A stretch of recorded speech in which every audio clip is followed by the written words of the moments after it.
வணக்கம் சொந்தங்களே, நான் உங்கள் பாபு சுந்தரம்.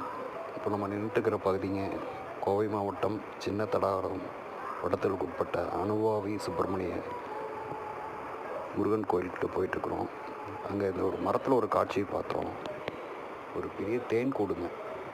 இந்த தேன் கூடு இது வரைக்கும் நான் பார்த்தது வேறு மாதிரி இருக்குது. பட் இதனுடைய கலர் பாருங்கள், ஒரு மாதிரி ஒயிட்டும் ஒரு ப்ரௌன் ஷேடில் இருக்குது. பட் இந்த மாதிரி நான் பார்த்தது கிடையாது.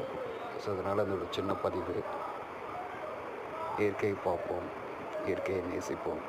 நன்றி, வணக்கம்.